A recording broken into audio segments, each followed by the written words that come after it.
Namaskar. Welcome to another episode of Editorial. Okay, on the 28th of August, Chinese government issued a 2023 geographical map of China. This map included Arunachal Pradesh within the boundary of China, and Arunachal Pradesh, our territory, our state, was included in Chinese border. Let's talk about this. Let's understand this slightly better. Let's get right into the show. So, I don't claim to be an international expert. I am not a geopolitical expert. I don't claim to be one. But what I am going to talk to you are few incidents between what happened between India and China in the last maybe 10 years, 9 years. Few incidences. Okay, and I think that international relationship or geopolitical relationship or diplomatic relationship cannot be out of this world and beyond common sense. It cannot be. So I would like to put our common sense onto the incidents and try to draw few conclusions out of the incident that I am going to discuss with you. So that's what my editorial is today. Okay, so let me start with what I told you in my introduction, and that is that Chinese government on 20th of August released the 2023 edition of Standard Map of China, which continues to show the entire state of Arunachal Pradesh and Aksai Chin region within the Chinese border. Okay, na? So that's how it happened. This happened on 20th of August. Now, the latest map follows Beijing in April, announcing it would standardize the names of 11 places in Arunachal Pradesh, including a town close to Arunachal Pradesh capital Itanagar. This was the third such list renaming places in Arunachal Pradesh and was seen by observers as a response to India holding the lead up to G20 summit in the state, which Beijing had opposed. You see, the entire problem is aggravated and they are proposing to change the names of cities of our state, that is Arunachal Pradesh, okay, because we decided to have a run-up to G20 summit meeting in our state, Arunachal Pradesh. They got offended, and this is what the result of all that is.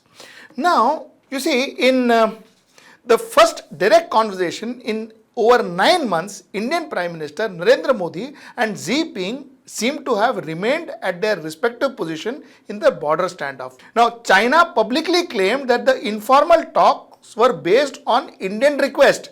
While there has been no official denial from New Delhi, sources claim that there has been pending request from China for a bilateral meeting. Now, we are talking about this request, this particular meeting that happened on the 25th of August in South Africa, wherein Chinese says that we are meeting Prime Minister Narendra Modi because there was a request from him to meet. So we met. But we stick to our position. India also stick to our position. India also mentioned that, Baba, there was also a request from Chinese. The more and more we see these incidents, it looks as if India is trying to cajole China rather than Chinese and India. There is a bilateral need to resolve India-China issue. It seems to be a one-sided need or a one-sided effort to resolve this particular issue. I'll give you some more examples. Chinese state-owned channel, I think every channel there is state-owned. I don't know if there is any other channel, but Chinese state-owned channel CCTV showing India's map without Jammu and Kashmir and Arunachal Pradesh while reporting Prime Minister Narendra Modi's visit. The day Prime Minister Modi was supposed to visit China, they showed Chinese Indian map without Jammu and Kashmir and Arunachal Pradesh. Jammu and Kashmir because they are friends Pakistan, and Arunachal Pradesh because they are staking claim on that. So the fact is irreverence, total irreverence. A visiting Prime Minister, the Indian Prime Minister is visiting China that day, and the Chinese, mind you, Chinese owned television. If it was a privately owned television, it is okay. It is okay because they can show what they want. They may want to show what they want. But a Doordarshan will show what the government wants it to show, correct?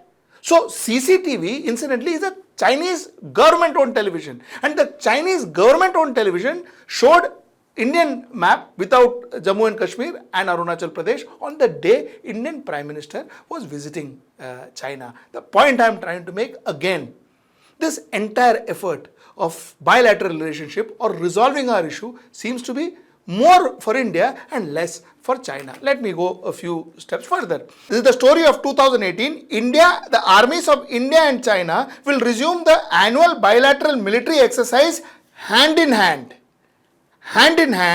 in December, army sources said on Wednesday. The last hand-in-hand exercise took place in Pune in 2016. However, the drill did not take place in 2017 due to tension between the two armies over Doklam, where the force of India and China were locked for a 73 days standoff. With all this, we still called them for a hand-in-hand army exercise. Now let us talk about Doklam, the 2017 issue of Doklam, which is mentioned here. Now on the night of 8th of June 2017, China initiated a maneuver in Doklam that would trigger a chain of events leading to the most dangerous standoff between India and China in recent years. A platoon of Chinese People Liberation Army is said to have steadily moved into the plateau and raised stone bunkers that the Royal Bhutan Army had constructed a year ago and manned occasionally. This happened on 8th of June 2017. Irreverence, brutal force. They came into our territory, erased a wall that was created by the Royal Bhutan Army, and which they used to man. They erased. This was how the Doklam issue started off. And we were busy doing hand in hand. So the point that I am trying to make is, again, we are trying to go closer, they are pushing us 4 steps back. We are trying to go closer, every time they are pushing us back. Now, let me give you another example.